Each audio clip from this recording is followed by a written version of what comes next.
What's up?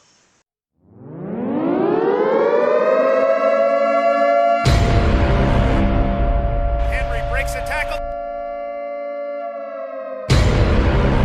Touchdown, Titans! Touchdown, Titans! He is the baddest man in the NFL! All right, guys. Got a big dub this weekend over the Derrick Henry family Alley Cats this weekend, and it was just a good win overall for the Titans to come back, especially losing to the Jets last week. You definitely want to make sure that you win games that you're supposed to win going forward. Titans came out of this one 37, Jaguars 19. So it was not that close of a game in the second half going forward. Derrick Henry again put the team on his back in the second half and went fucking crazy. You gotta love it. Injuries and consistencies are the theme of this season going forward, and you gotta get over that hump at some point. You would think that it would take probably about 6-7 weeks to consistently gel with all three phases of your football team and getting those all lined together so that they can play complementary football. But it's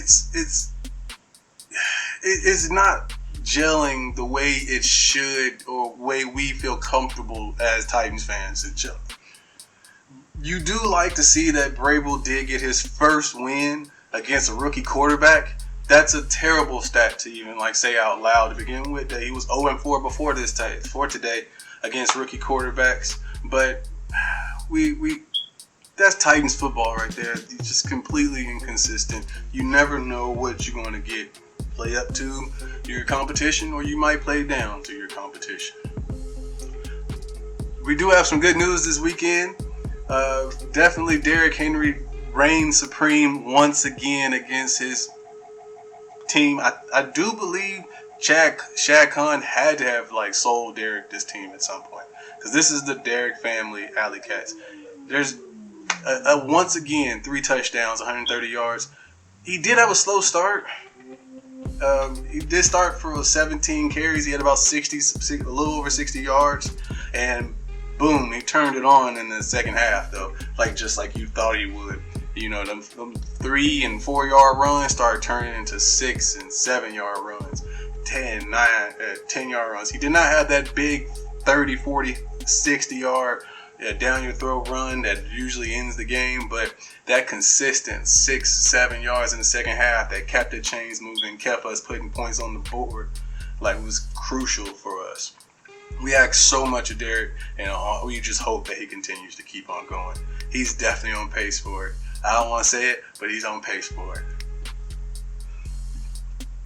Shout out to the Cam Batson, Chester Rogers, and Marcus Johnson this weekend. They played their roles perfectly. They looked really good. We missed having those three in, and I think that's really what that offense kind of needs as well, is those 3 guys that can give you multiple looks, that scat slot guys. That you got Cam Batson and Chester Rogers that can run a little wildcat for you. You got Marcus Johnson and Chester Rogers who are really good route runners and can win one-on-one routes and get you that get open and get you to 5-6 yards on third down when you need it, just like Marcus Johnson did a couple times in that game. You gotta love that aspect coming to the game. I think all great offenses not only has their big play wide receivers, their Julio and AJ Browns and Derrick Henry out the backfield with a great quarterback. They also have those wide receivers that can always get you that first down. McNichols is doing the same thing as well. Ferkser stepped up a little bit more, but we do have a decent offense, and our passing game can be really, really good. Coaches, looking at you though. Kevin Byard, Christian Fulton, and Harold Landry showed out today on the defensive side. I feel like Kevin Byard definitely played that game we were asking for him, that he's been paid for since he became one of the highest paid safeties in football. He had that had that fumble recovery. He had 10 plus tackles. He had and that interception to end the game. Like, that's exactly what we need out of that safety position. He was I feel like they finally put him in the best place possible. He is good as a deep safety, playing that deep safety role, but him like in the middle, everything we seen yesterday was just amazing. He was up in the running game. He was up in like the short passing game. He was playing man. He was up, like, he did everything yesterday, and that's exactly what we hoped for. He played like the all-pro that we know he could. Christian Fulton definitely played up yesterday. You hate to see him go down with the injuries, but, you know, he played his ass off on the outside out there. Like, I would not try him right now. He's got all the confidence in the world. It don't matter if it's the tight end. It don't matter if it's your best wide receiver. He's going to give him hell all game. Yeah. And Harold Landry, thank you, bro. Thank you. You finally showed up, putting a shit ton of pressure on Trevor Lawrence. That is exactly what we thought you were, and you played like it. I think he's going to continue the rest of the season. With 4.5 sacks now in the season, I think he's going to continue that trend. I think he's a 10-plus sack guy, and hopefully we get to see it out of him. We definitely need it. Definitely need it. Now we got to talk about some bad news, guys. The bad news was Tannehill definitely was efficient at times, but he looked very disrupted by that poor passing block. He was definitely disrupted. He looked disrupted by poor passing blocking, poor pass blocking. I don't know why it's such a tongue twister right now. Giving up 3 sacks yesterday. I think we're over 20 sacks now for the season. Like, I don't know. I don't see how Quisenberry and Nate Davis, who really struggled, I feel like, yesterday on that offensive line, especially Nate Davis, and Quisenberry's been struggling all year. I don't see how they make it, through the rest it's going to be. And for some reason, our predictable play calling was whenever you leave Quisenberry by themselves, they put 2 over there and let him think. He's going to hurt him every time. I feel like Lawan played a good game, Saffold played a good game, and Ben Jones all did their thing out there. But you still, there's 5 that makes up the offensive line, and that play calling has to help them out.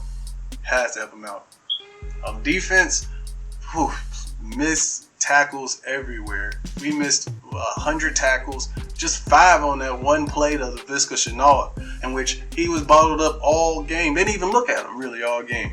And then when they finally do, he breaks 5 tackles. Luckily, it was the Jags, again, who don't believe in success, so they just decided not to go back to that well anymore. But we cannot continuously miss tackles like that. Now, they did pick on Crookshank all game, and he missed a lot of key tackles. He missed a lot of backside containment. He missed a lot of gaps, gap assignments that he missed as well. That led to the big running game. But I clearly did not like that 4-3 look that we consistently came out there with, because Naquan Jones and Amani Bledsoe did not have good games. They did not do anything in the middle of that defense to disrupt. Even after Linder went down, they still did not consistently get any push. Big Jeff, I only seen him flash across that screen when he was completely upset. He was noticeably upset at something like a hold or an extra, but he definitely did not play up to what he usually does as well. 2 players I'm done with. Cut them. They're not worth anything. Rashad Evans, he's a liability. From the time he let Pat Mahomes run down the sidelines in the AFC Championship game, give him all the momentum back to the Kansas City Chiefs, and we end up losing that game, to now when he's not producing. I'm sick of watching it. He's not producing. He's late. What was the 4th down play when he jumps over the line? He jumps over the huddle to stop, I guess, to try to stop. And James Robinson, it goes a yard around him, to fall in for the end zone. What are you doing, bro? Stop. Just stop. I understand you trying hard, but that wasn't the issue. The issue was you didn't know what you were doing. And you still don't know what you're doing. Other person falls in that same category as Jeff Swain. Why did we bring him back? Oh my God. He whiffed on blocks. He can't catch. What? That's all tight ends we need them to do. If you can't block, then catch the ball. Nope. If you can't catch the ball, then block. He whiffs on one of the biggest busts out there and Kayvon Chase on. Stop. These guys, if we could get something for Rashad Evans, maybe I would to think about trying to get a 5th or 6th round pick next year. But Jeff Swain, you'd be lucky to get some boiled peanuts on him, bro, at this point. Overall, it was a great win for the Titans. Any win is a great win. So you gotta take it how you live, take it how you leave it. So we got the Bills next week, Monday night. I don't like the matchup because of what Josh Allen is doing right now, and the Bills are getting a lot of turnovers. Something Tennessee is allowing, especially Tannehill right now with the fumbles. But he's getting free rushes out of them all game. So I don't know if that's going to be if we're going to adjust the play calling, because that's been my issue all season is coaching, is adjustments and play calling. But if we can, I feel like it's a trap game for the Bills, having blown out the Chiefs last week up by 18 and coming into Tennessee, thinking they're finna get revenge. But we'll talk about it a little bit later on in the week. I think we definitely should have another episode coming up to go over next week's games and our lines for next week. So, final thought: Tennessee has to correct their inconsistencies. Injuries are going to happen, but we have to correct our inconsistencies. That's the one thing we cannot live with. Continue going forward. We could be one of the top teams in the league. We could be one of the most mediocre teams in the league. And at this point, it's going to come down to coaching. And so I hope Vrabel can do something about it. But I'm going to be optimistic. We're too early in the season. There's nothing that has been just die hard, damning on us so far. Good looking on the win. And good luck going forward. Good luck going on next week against the Bills. We're going to need it. Tighten up.